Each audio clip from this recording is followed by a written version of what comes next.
الحمد لله رب العالمين والصلاة والسلام على سيدنا الأنبياء والمرسلين وعلى آله وأصحابه أجمعين أما بعد أعوذ بالله من الشيطان الرجيم بسم الله الرحمن الرحيم يا أيها الذين آمنوا كتب عليكم الصيام كما كتب على الذين من قبلكم لعلكم تتقون أياما معدودات صدق الله العظيم. وقال النبي صلى الله عليه وسلم رب صائم ليس له من صيامه إلا الجوع ورب قائم ليس له من القيام إلا السهر أو كما قال عليه الصلاة والسلام. اللهم صل على سيدنا محمد وعلى آل سيدنا محمد وبارك وسلم. اللهم صل على سيدنا محمد وعلى آل سيدنا محمد وبارك وسلم. اللهم صل على سيدنا محمد وعلى آل سيدنا محمد وبارك وسلم. بزرگان محترم، رمضان المبارک کا مبارک مہینہ الحمدللہ اپنی برکتوں کے ساتھ شروع ہو چکا ہے. اس سے پہلے بتایا گیا تھا کہ ایمانی شعبوں میں سے ایک شعبہ ہے روزے رکھنا. یہ اللہ رب العزت کا بہت قدیمی حکم ہے. تمام شریعتوں میں اللہ رب العزت نے روزے کا حکم دیا. قرآن میں اللہ تعالیٰ نے فرمایا یا ایھا الذین آمنوا کتب علیکم الصیام، اے ایمان والو تم پر روزے فرض کیے گئے، کما کتب علی الذین من قبلکم، جیسا کہ تم سے پہلے لوگوں پر فرض کیے گئے تھے. یہ روزے کو آسان کرنے کے لیے اللہ تعالیٰ نے یہ جملہ کہا کہ روزے صرف اس امت پر اور صرف مسلمانوں پر فرض نہیں کیے گئے، بلکہ پچھلی امتیں بھی روزہ رکھتی آ رہی ہیں. پچھلی امتوں نے بھی انبیاء علیہ السلام اور ان کی امتوں نے روزے رکھے ہیں. اب اس روزے کا مقصد کیا ہے؟ ہر سال اللہ رب العزت کی طرف سے جو روزے رکھوائے جاتے ہیں، 30 دن کے روزے، ایک مہینے کے روزے، تو فرمایا لعلکم تتقون، روزے کا مقصد تمہارے اندر تقوی پیدا ہو جائے، اللہ کا ڈر. اور ہر مسلمان اس کا مشاہدہ کرتا ہے، ہر مسلمان اس کو رمضان المبارک میں دیکھتا ہے، کتنا بھی گنہگار سے گنہگار مسلمان ہو، لیکن روزے کی برکت سے خود بخود اللہ کا ڈر انسان کے اندر آ جاتا ہے. روزے کی برکت سے انسان کے اندر اللہ کا خوف آ جاتا ہے، اللہ کا ڈر. ہر انسان گنہگار سے گنہگار انسان ہے، لیکن اگر اس نے روزہ رکھ لیا اور گھر میں اس وقت کوئی نہیں ہے، کھانا اس کے سامنے موجود ہے، پانی اس کے سامنے موجود ہے، ٹھنڈے شربت اس کے سامنے موجود ہے، اور گھر میں کوئی دیکھنے والا نہیں ہے، لیکن پھر بھی روزے کی وجہ سے اس کے اندر یہ اللہ کا ڈر پیدا ہو جاتا ہے کہ وہ ان چیزوں کو استعمال نہیں کرتا. تو رمضان کا مقصد ہی یہ، روزوں کا مقصد ہی اللہ کا ڈر پیدا کرنا، کہ انسان ہمیشہ پوری زندگی اللہ کا لحاظ رکھ کے زندگی گزارے. رمضان کی برکت سے ساری زندگی یہ چیز نصیب ہونی چاہیے کہ انسان ہمیشہ اللہ کا استحضار کر کے اللہ تعالیٰ کو ذہن میں رکھ کر زندگی گزارے. اور رمضان میں بھی، روزوں میں بھی صرف کھانے پینے ان چیزوں سے بچنا نہیں، بلکہ دوسرے جو حرام کام ہیں ان سے بھی بچنا ہے. زبان سے جھوٹ نہ نکلے، غیبت نہ نکلے، کسی مسلمان کی دل آزاری والا کوئی جملہ نہ نکلے، ذہن میں گندے خیالات نہ آئے، دماغ میں برے خیالات نہ آئیں، پیٹ میں کوئی حرام لقمہ نہ جائے، کسی انسان کو ہماری وجہ سے تکلیف نہ ہو. یہ سارے حرام کاموں سے بچنا. جو ان صرف بھوکا پیاسا رہ کر دن بھر گزار لیں لیکن ان حرام کاموں سے نہ بچیں، دوسرے جو ہمیشہ کے لیے جو حرام چیزیں ہیں ان سے نہ بچیں. اللہ کے رسول صلی اللہ علیہ وسلم فرماتے ہیں من لم يدع قول الزور والعمل به فليس لله حاجة ان يدع طعامه وشرابه او کما قال علیہ الصلوۃ والسلام. جو رمضان میں روزہ رکھ کر جھوٹ بولنا اور جھوٹ پر عمل کرنا اور ایسے گناہ کے کام نہ چھوڑے تو اللہ کو کوئی ضرورت نہیں ہے اس کے بھوکا پیاسا رہنے کی. بھوکا پیاسا تو اللہ تعالیٰ اسی لیے رہنے لگا رہے ہیں. 1 مہینہ بھوکا پیاسا اسی لیے رکھوایا جا رہا ہے تاکہ ہر قسم کا گناہ چھوٹ جائے. ہر قسم کا گناہ چھوٹ جائے. کیونکہ گناہ چھوڑنے کو عربی میں تقویٰ کہتے ہیں نا. تقوی کے فائدے ہیں. تقوی انسان کے لیے بہت مفید ہے. اللہ تعالیٰ کو کوئی فائدہ نہیں ہے. انسان اگر متقی بن جائے, انسان اگر گناہ سے بچ جائے تو اللہ تعالیٰ کا کیا فائدہ ہے؟ انسان کا فائدہ ہے. قرآن میں اللہ تعالیٰ نے کتنے فائدے ہیں. علماء کرام کہتے ہیں تقریباً 41 انعامات قرآن و حدیث میں اس تقوی کے بیانات ہوئے. 41 فائدے, 41 انعام اللہ تعالیٰ نے اس تقوی پر بیان کیے ہیں. اللہ کے رسول صلی اللہ علیہ وسلم نے کچھ حدیثوں میں بیان فرمائے کہ جو تقوی اختیار کر لیتا ہے اللہ تعالیٰ اس کی زندگی آسان کر دیں گے. تنگیوں سے اس کو نکلنے کا راستہ دے دیں گے. اس کی روزی آسان ہو جائے گی. اس کا اجر دگنا ہو جائے گا. کتنے فائدے ہیں. آج کل روزی کے لیے تو ساری دنیا کتنی پریشان ہے, لیکن جو تقوی اختیار کر لیتا ہے زندگی پر اللہ تعالیٰ اس کے لیے روزی آسان کر دیتے ہیں. انسان سوچ بھی نہیں سکتا ایسے ہی طرح سے اللہ تعالیٰ روزی عطا فرماتے ہیں. شرط یہ کہ انسان تقوی کا اختیار کرے, حرام کاموں پر کنٹرول کرے. جہاں حرام کا موقع آئے وہاں حرام چھوڑ دے. یعنی کر سکتا ہے آسانی سے, وہ حرام کام کر سکتا ہے, آسانی سے کوئی گناہ کر سکتا ہے, لیکن وہاں سے بچ کر نکل جائے. وَأَمَّا مَنْ خَافَ مَقَامَ رَبِّهِ وَنَهَى النَّفْسَ عَنِ الْهَوَىٰ فَإِنَّ الْجَنَّةَ هِيَ الْمَأْوَىٰ. جنت میں جانے کا سب سے مختصر نسخہ جو اللہ تعالیٰ نے بیان کیا ہے یہ ہے. جنت میں جانے کا سب سے شارٹ کٹ راستہ, سب سے آسان نسخہ اللہ تعالیٰ نے صرف 2 جملوں میں بیان کیا ہے. ایک تو اللہ کا خوف, وَأَمَّا مَنْ خَافَ مَقَامَ رَبِّهِ, جو اپنے رب کے سامنے کھڑا ہونے سے ڈرا. وَنَهَى النَّفْسَ عَنِ الْهَوَىٰ, اور نفس کو خواہشات سے روکا. فَإِنَّ الْجَنَّةَ هِيَ الْمَأْوَىٰ, جنت اس کا ٹھکانہ. دونوں ہی بہت اہم ہے. رمضان میں دونوں کی پریکٹس کروائی جا رہی, دونوں کی عملی مشق کروائی جا رہی. اللہ کے سامنے کھڑے ہونے سے ڈرو, تقوی اختیار کرو, اور نفس کو خواہشات سے روکو. رمضان میں خاص طور سے علماء کرام کہتے ہیں کہ رمضان میں انسان کے اعضاء اور انسان کی خواہشیں بہت مچلتی ہیں. آنکھیں چاہتی ہے کہ میں کچھ دیکھوں, زبان چاہتی ہے کہ میں کچھ بولوں, کان چاہتے ہیں کہ میں کچھ سنوں. روزہ گزارنے کے لیے عام طور پر ہم لوگ یہی کرتے ہیں, کچھ حرام دیکھ لیں گے. آج کل تو موبائلوں نے, اللہ معاف فرمائے, حرام کو بالکل ہی آسان کر دیا ہے.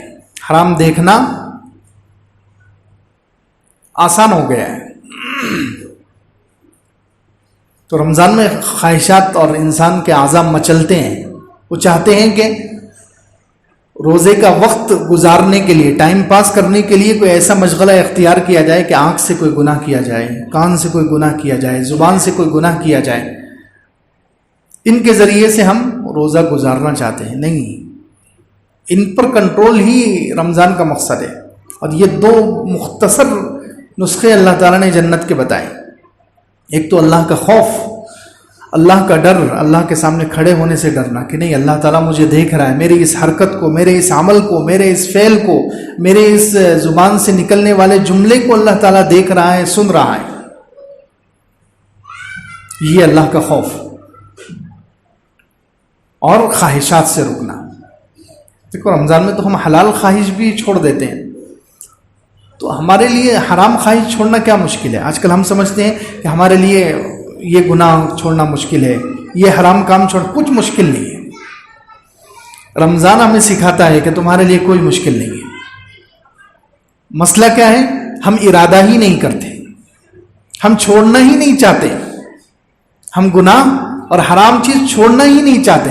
اگر ہم چھوڑنے کا ارادہ کر لیں, کتنا گنہگار سے گنہگار مسلمان ہو, اس کے لیے اسی وقت اسی دن گناہ چھوڑنا آسان ہے. رمضان ہمیں یہ بتا رہا ہے. دیکھو ہم نے ارادہ کر لیا کہ صبح سے لے کر شام تک، سحری سے لے کر افطار تک کچھ نہیں کھانا ہے، تو رکنا آسان ہوا کہ نہیں ہوا؟ کوئی یہ کہتا ہے کہ میرے لیے بہت مشکل ہو رہا ہے، میرے لیے ناممکن ہے صبح سے لے کر شام تک کھانے سے رک جانا، میں تو رک ہی نہیں سکتا. کوئی یہ جملہ استعمال کر رہا ہے؟ نہیں، سب روزہ رکھ رہے ہیں، نیک لوگ بھی، برے لوگ بھی، متقی بھی اور غیر متقی بھی، سب کے سب روزہ رکھتے ہیں. تو یہ دن بھر کھانے سے رکنا کیوں آسان ہو گیا؟ حالانکہ کھانے کی ہم سب کو عادت ہے، ہم 3 ٹائم کھانے والے ہیں. پانی کی ہم سب کو عادت ہے، اتنی پکی عادت ہم نے چھوڑ دی ہے صرف ارادے کی وجہ سے، صرف ہمت کی وجہ سے. اللہ تعالیٰ نے انسان کے اندر ارادہ اور ہمت ایسی چیز دی ہے کہ اس کی وجہ سے انسان ہر منزل سر کر سکتا ہے، ہر منزل پار کر سکتا ہے، ہر بڑے سے بڑا کام کر سکتا ہے. لیکن مسئلہ یہ ہے کہ عام دنوں میں ہم حرام کو چھوڑنے کے لیے ہمت ہی نہیں کرتے، ارادہ ہی نہیں کرتے، بس اپنے آپ کو عاجز اور بے بس بنا کر رکھتے ہیں کہ نہیں میرے سے یہ نہیں چھوڑ سکتا. ارادہ کرے انسان، اپنی قوت کا استعمال کرے، ارادے کا استعمال کرے، ہمت کا استعمال کرے، تو پھر کتنے گنہگار ایسے ہیں جنہوں نے 27 سال کا گنہگار ایک شخص، حضرت شیخ نے فضائل اعمال میں اس کا واقعہ لکھا، بس اس نے قرآن سنا، اس نے 27 سال سے گناہوں میں لت پت نوجوان ہے، عیاشی میں روزانہ نئی لڑکی استعمال کرے گا، حرام کام، زنا، شراب، جوا، ہر قسم کے حرام کاموں میں مبتلا ہے. صرف ایک رات کسی اللہ کے نیک بندے کا اس نے قرآن سن لیا، پھر اس کو اپنے ڈیرے پر، اپنے گھر پر بلایا اور پھر سے قرآن سنا. اس نے کچھ جنت کی آیتیں سنائی، کچھ جہنم کی آیتیں سنائی. وہ 27 سال سے جس کو گناہوں کی لت پڑی ہوئی ہے، اس نے سارے ایک ہی رات میں سب چھوڑ دیا اس نے، اور اللہ کا ولی بن کر دنیا سے چلا گیا. اب بتائیے انسان کے لیے کیا مشکل ہے؟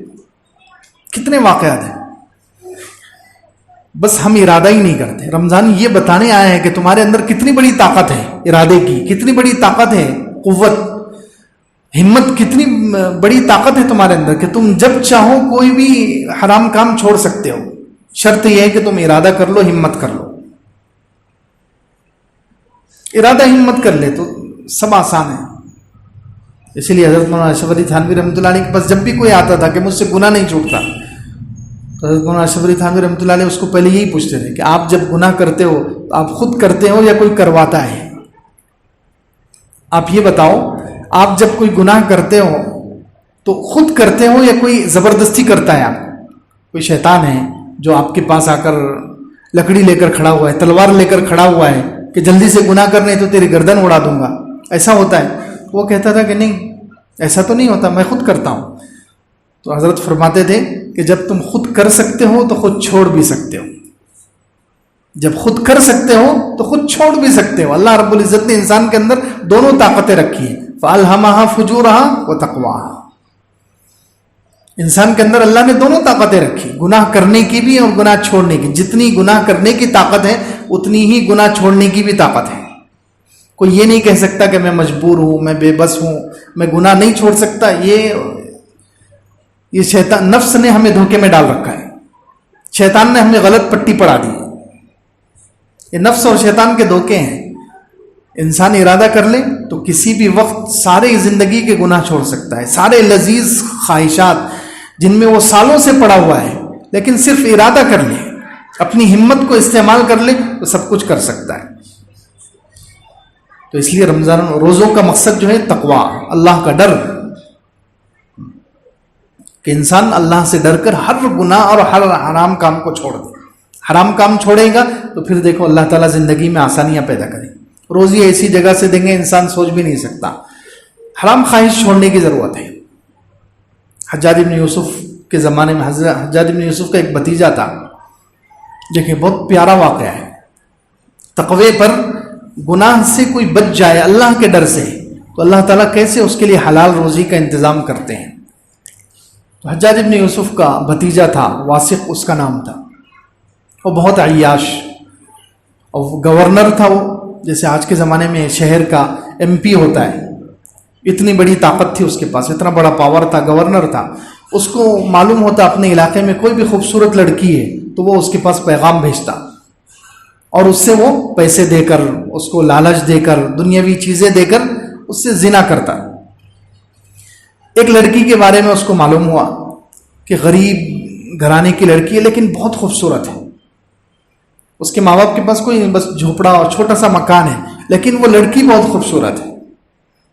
تو اس نے اس لڑکی کے پاس بھی پیغام بھیجا اور تحفے تحائف بھیجے کہ یہ تحفے قبول کر لو، میں تم سے چھپ کر دوستی کرنا چاہتا ہوں، چھپ کر تم سے تعلقات قائم کرنا چاہتا ہوں۔ تو لڑکی متقی پرہیزگار تھی، لڑکی اللہ سے ڈرنے والی تھی، حالانکہ غریب ہے لیکن اس کی صحیح تربیت ہوئی، صحیح پرورش ہوئی، اس کے اندر اللہ کا خوف ڈالا گیا۔ تو لڑکی نے فوراً انکار کر دیا کہ نہیں، تو ہوگا وقت کا گورنر اور وقت کا بادشاہ اور طاقتور انسان، لیکن میں گناہ نہیں کر سکتی۔ اگر تجھے میرے ساتھ تعلقات قائم کرنے ہی ہیں تو پھر نکاح کرو، آ کر میرے ماں باپ سے بات کرو، میرے بھائیوں سے بات کرو، نکاح کر لو، پھر جائز ہے۔ اس نے کہا کہ نہیں، میں نکاح نہیں کرنا چاہتا۔ اس نے تحفے تحائف بھیجنے شروع کیے۔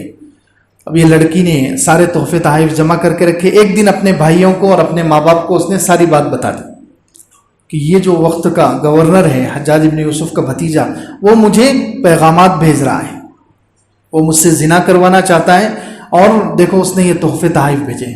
ماں باپ کو یقین ہی نہیں آ رہا، بھائیوں کو اس کو یقین نہیں آ رہا کہ وقت کا اتنا بڑا گورنر اور اتنی غریب لڑکی کے ساتھ وہ ایسی حرکت کر رہا ہے۔ تو خیر لڑکی نے کہا کہ میں آج رات اس کو بلاتی ہوں، پھر دیکھیں گے، پھر آپ کو خود یقین آ جائے گا۔ تو لڑکی نے اس کو پیغام بھیج دیا کہ آج رات میرے گھر میں کوئی نہیں ہے، تم آ جاؤ، اس کو پھنسانے کے لیے۔ تو جیسے ہی اس کو پاس پیغام پہنچا تو وہ رات کو آ گیا۔ اب اس لڑکی کے جو بھائی تھے وہ بازو دوسرے گھر میں چھپے ہوئے تھے، جیسے ہی وہ آیا تو لڑکی کے بھائیوں کو بہت غیرت آئی، بہت شرم آئی، اور انہوں نے تلوار لے کر اس کو قتل کر دیا، وقت کے گورنر کو، کہ وہ ہماری بہن کے ساتھ ایسی حرکت کرنے کے لیے آ رہا ہے۔ تو غیرت میں آ کر، جوش میں آ کر انہوں نے قتل کر دیا، اور خود ہی انہوں نے اس کا سر لے کر حجاج ابن یوسف جو بڑا گورنر تھا، اس زمانے کا بڑا حاکم تھا، اس کے پاس لے جا کر پیش کر دیا، یہ آپ کا بھتیجا ہے اور یہ ایسی حرکتیں کر رہا ہے۔ تو حجاج بن یوسف حالانکہ خود بہت ظالم ہے، خود بہت برا ہے، لیکن کچھ چیزیں اس کے اندر اچھی تھی۔ تو اس نے تحقیق کروائی کہ واقعتاً اس نے ایسی حرکت کی ہے یا نہیں۔ اس نے اپنے بھتیجے کا جو خاص غلام ہوتا ہے، اس کو خاص غلام کو بلا کر پوچھا، جو گھوڑا لے کر چلتا ہے اس کو بلا کر پوچھا کہ یہ واقعہ صحیح ہے یا نہیں۔ سب نے تصدیق کی، سب نے کہا کہ ہاں۔ تو جب حجاج بن یوسف کو یقین ہو گیا کہ میرے بھتیجے سے غلطی ہوئی ہے، تو اس نے کہا کہ میں اس کو دفن بھی نہیں کروں گا، اس کی جنازے کی نماز بھی نہیں پڑھوں گا، اس کی لاش جنگل میں پھینک دو، اس کی لاشوں کو کتے کے اور جانور کھا لیں گے۔ اور اس نے اعلان کیا، کیا اعلان کیا؟ کہ میرے بھتیجے کی جتنی پراپرٹی ہے، میرے بھتیجا وقت کا گورنر تھا، وہ جتنی پراپرٹی، جتنا مال و دولت اور جتنے گھر اور ساری زمین جائیداد، سب اس لڑکی کو انعام میں دے دیا جائے۔ سبحان اللہ۔ اب دیکھیے، یہ ہے تقوی کا انعام۔ لڑکی نے تقوی اختیار کیا، اللہ سے ڈر کر وہ گناہ سے بچ گئی۔ حالانکہ چاہتی تو وہ خفیہ دوستی کر لیتی، وہ چاہتی تو خفیہ دوستی کر سکتی پیسوں کے لیے۔ وہ وقت کا گورنر اتنے بڑے بڑے تحفے اس کو بھیج رہا ہے، لیکن اس نے اللہ سے ڈر کر کہ نہیں، مجھے حرام کام نہیں کرنا ہے، حرام خواہش کو روکا، حرام طریقے سے اپنی خواہش پوری نہیں کی، اور حرام مال کو قبول نہیں کیا جو غلط راستے سے آ رہا تھا۔ اللہ رب العزت نے وہی مال پھر اس کو صحیح راستے سے پہنچا دیا۔ یہ ہے تقوی کا انعام، کہ جب انسان ہر حرام کام سے رکتا ہے، گناہ سے اپنے آپ کو بچاتا ہے، تو پھر اللہ تعالیٰ روزی بھی اس کی آسان کر دیتے ہیں، اور ایسے طریقے سے روزی پہنچاتے ہیں کہ انسان سوچ بھی نہیں سکتا۔ اس لیے رمضان کا مقصد، روزوں کا مقصد تقوی پیدا کرنا، اللہ کا خوف پیدا کرنا، کہ ہم ہر قسم کے گناہ چھوڑ دیں۔ دوسری بات، اس رمضان کی خاص عبادت، ایک تو روزہ اور دوسرے رات کی تراویح۔ تراویح اہتمام سے پڑھیں، تراویح میں خاص طور سے قرآن سننے کا اہتمام۔ کہیں بھی قرآن سنیں، لیکن اچھا قرآن سنیں۔ قرآن سننا بھی بہت بڑی عبادت ہے، اور قرآن سننے سے بھی بہت زندگی بدلتی ہے۔ کفار مکہ کیا کرتے تھے؟ اللہ تعالیٰ نے قرآن میں فرمایا، وَقَالَ الَّذِينَ كَفَرُوا لَا تَسْمَعُوا لِهَذَا الْقُرْآنِ، کفار مکہ کہتے تھے، یہ کافر کہتے ہیں کہ اس قرآن کو مت سنو، جب قرآن پڑھا جائے تو اس میں شور کرو، والغوا فیہ لعلکم تغلبون۔ کفار مکہ جو ہے کسی کو قرآن سننے نہیں دیتے تھے، ان کو معلوم تھا کہ قرآن ایسی چیز ہے، قرآن ایسی تاثیر رکھتا ہے کہ دلوں پر بیٹھا ہوا سالوں کا زنگ منٹوں میں دھو دیتا ہے۔ دلوں پر اگر کسی کے سالوں سے، وہ 50 سال سے 60 سال سے، اس زمانے میں تو مشرکین تھے نا، سالوں سے وہ شرک کرے، شرک اور کفر کا کتنا خطرناک میل ہوگا، کتنا خطرناک زنگ ہوگا، لیکن جب قرآن کو صحیح نیت سے سنا جائے تو یہ سالوں کا زنگ چاہے کفر اور شرک کا ہو وہ اللہ تعالیٰ منٹوں میں دھو دیتے ہیں۔ آج اللہ معاف کرے ہمیں قرآن سننے کا شوق ہی نہیں ہے، ہم تو سوچتے ہیں تراویح جلدی ہو جائے، دن بھر بھی کوئی قرآن سننے کا نظم نہیں ہے۔ اگر قرآن پڑھنا نہیں آتا کم سے کم 1 گھنٹہ ہم موبائل میں اللہ تعالیٰ نے سہولت دی ہے، کم سے کم اس نیت سے قرآن سنیں کہ اللہ میرے دل کا زنگ پگھل جائے، میرے دل سے دنیا کی محبت نکل جائے، میرے دل سے خواہشات کی محبت نکل جائے، اس نیت سے قرآن سنیں۔ قرآن میں تاثیر ہے، اور روزے کی وجہ سے قرآن کی تاثیر اور بڑھ جاتی ہے۔ دن بھر ہم روزہ رکھتے ہیں تو رات میں قرآن کو جذب کرنے کی، قرآن کو دل میں اور اپنی زندگی میں قبول کرنے کی صلاحیت بہت بڑھ جاتی ہے۔ اسی لیے تو اللہ تعالیٰ نے رمضان میں رات میں تراویح کے اندر قرآن کا انتظام کر رکھا ہے کہ دن میں روزہ رکھ کر بھوکے پیاسے رہو تاکہ تمہارا دل قرآن کو قبول کرنے کے قابل ہو جائے۔ اسی لیے دیکھو قرآن سے مثال دیکھیں، حضرت موسیٰ علیہ السلام کو اللہ تعالیٰ نے کوہ طور پر بلوایا تورات دینے کے لیے۔ تورات اللہ کی کتاب ہے، اس زمانے میں وہ اللہ کی کتاب تھی اور حق کتاب تھی، اللہ تعالیٰ نے دی۔ تو وہ کتاب دینے کے لیے جب حضرت موسیٰ علیہ السلام کو اللہ تعالیٰ نے طور پہاڑ پر بلوایا تو قرآن میں ہے اللہ تعالیٰ نے ان سے کہا وَوَعَدْنَا مُوسَىٰ 30 لَيْلَةً، کہ ہم نے پہلے 30 راتوں کا موسیٰ علیہ السلام سے وعدہ کیا کہ 30 راتیں آپ کو جاگنا ہے اور دن بھر روزہ رکھنا ہے، دن بھر روزہ رکھنا ہے اور رات بھر جاگنا ہے، عبادت کرنی ہے۔ پھر فَتَمَّ مِيقَاتُ رَبِّهِ 40 لَيْلَةً، اللہ نے کہا کہ 30 نہیں، اس کو 40 کر دو۔ تو 40 راتیں حضرت موسیٰ علیہ السلام جاگ کر عبادت کرتے رہے، دن بھر روزہ رکھے، جب صلاحیت پیدا ہوئی اللہ کا کلام قبول کرنے کی، اندازہ لگائیں، پھر اللہ تعالیٰ نے تورات عطا فرمائی۔ 40 دن روزہ رکھ کر اور 40 راتیں عبادت کروا کے، تو ہمیں بھی کیا اللہ تعالیٰ نے ہمارے لیے بھی انتظام کیا ہے کہ 30 دن ہم دن میں روزہ رکھیں اور رات میں پھر ہمارے اندر صلاحیت پیدا ہو جائے گی اللہ کا کلام برداشت کرنے کی۔ اللہ کا کلام دل قبول کرتا ہے، بدن ہمارا جذب کرے گا اللہ کا کلام، تو ہم صحیح اللہ کا قرآن سنیں، اللہ کا کلام سنیں تاکہ ہمارا دل بدل جائے، تاکہ ہمارے دل سے دنیا کی محبت ختم ہو جائے۔ کب سے ہمارے دل زنگ آلود ہیں، سالوں سے ہمارے دلوں پر زنگ لگا ہوا ہے، چھٹ نہیں رہا ہے، تو ہم اس کا نسخہ صحیح استعمال نہیں کر رہے۔ اس دل سے زنگ کو ہٹانے کے نسخہ اللہ تعالیٰ کی طرف سے دیا ہوا ہے کہ قرآن رات میں صحیح سنو، صحیح قرآن سنیں تو دل سے زنگ چھٹے گا۔ حضرت عمر رضی اللہ عنہ جن کے بارے میں صحابہ کرام اتنے کٹر اسلام کے مخالف تھے، مسلمانوں کے مخالف تھے کہ صحابہ کرام جو شروع میں مسلمان ہوئے مہاجرین، ان کے درمیان یہ جملہ مشہور تھا کہ خطاب کا، حضرت عمر کے ابا کا نام ہے خطاب کا گدھا تو مسلمان ہو سکتا ہے، خطاب کا بیٹا عمر مسلمان نہیں ہو سکتا۔